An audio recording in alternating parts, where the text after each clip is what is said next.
ndị ọrụ Regional Assembly ma ọ bụ Ọra USA n'ahịa Ịchafụ ga-enwe ọgbakọ ukwu nke 19 naanị mgbe ọnwa isii nke afọ a gbaa abalị 18 wee ruo abalị 23 na nnukwu ụlọ oriri na nkwari nke BWI Airport Marriott dị na 1743 West Nursery Road, Lincoln, Maryland 21090. Nke a bụ akara n'oge ekwentị ị ga-eji kpọọ wee hazie ọnụ ụlọ ezumike gị maka ọgbakọ ukwu a 1-800-228-9290 ma ọ bụ 410-859-8300. Ọ bụ aka na-achị Ọra USA n'ala Amerịka bụ Injinia Chief Tony Okpara Ebedike Lọlọ Kalista Okpara ugo nwaanyị izizi nke dị otu a na aka na-achị ụmụ nwaanyị ndị Ọra USA n'ala Amerịka na ndị ha na ha so eme ka Ọra USA bụrụ ụlọ eburu n'okwute dịka ndị a Dr. Ụzọ Wilfred Unewu osote onye isi oche ndị ọra na onye isi na-ahụ maka ịgwọ ndị ọrịa n'efu na-ala ọlụ Lọlọ Titlayi Unegbu ugo nwaanyị nke abụọ nke ndị otu a na osote aka na-achị ndị ụmụ nwaanyị Ọra USA n'ala Amerịka Deacon Charles Anụmodu odeakwụkwọ ọha izugbe ndị ọra Dr. Paul Enwere osote odeakwụkwọ Sajo Ben Olero ojide ego ọha izugbe ndị ọra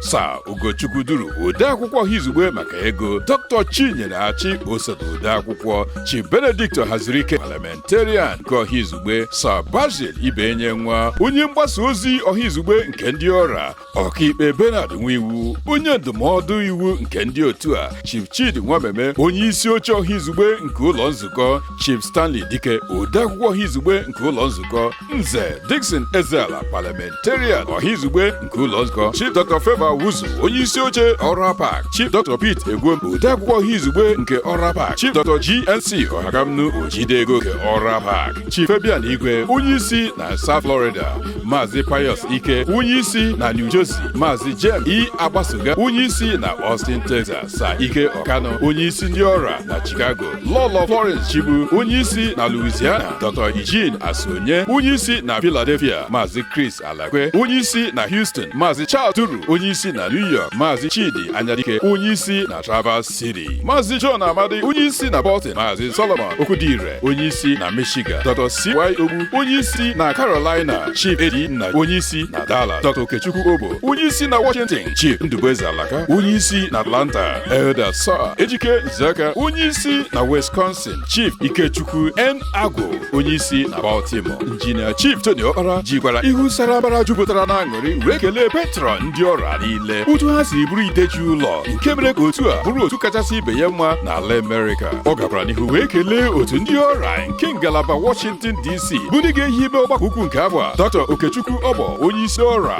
na Washington Maazị Christopher Ozokwu osote onye isi na Washington Dr. Chinwedu Okoro odeakwụkwọ Nze Ndubuisi Iwu Ala osote odeakwụkwọ Lọlọ Rufina Nnebedum Ojidego Lọlọ Apolonia Nwosu odeakwụkwọ maka ego Nwada Julia Olero osote odeakwụkwọ maka ego Princess Ijeọma Anyibe onye mgbasa ozi Maazị David Ihekere Director of Social mmemme a bụ isi abụrụ bụ ọgbakọ ukwu nke Ọra USA ga-asụrụ gede n'isi ala obi nke ala Amerịka. Ọ ga-akpọtụ akpọtụ a na-atụ anya ndị na-anọchite anya ndị ọlụ n'ụlọ nzukọ nke ọchịchị obodo Imo ga-awụcha ndị ezi ọchịchị obodo ọlụ ga-ewerekwa ọnọdụ nwoke ọmegwu ya na-atụ ụda n'ala Igbo niile bụ Senator Gike International ga-anọ n'ihe n'ọgbakọ ukwu a ma werekwa ezigbo nkwa dara ụda mee ọha na eze obi ụtọ. Ụmụ nwaanyị ndị Ọra USA akwalarị akwa ododo maọbụ yunifọm ma na-eche mgbe mgbakọ ọsa na uze ga-abụ n'elu nkwụ egwu ụmụaka ndị na-etolite etolite ga-ewerekwa ọnọdụ ebe Maazị Victor Chimezie Okorochukwu onye aka ụwa na-adị mma n'ọnụ ga-ewere soro m ya nke na-achụfu ọbara gbala elu kpaja ụmụ Igbo akụkụ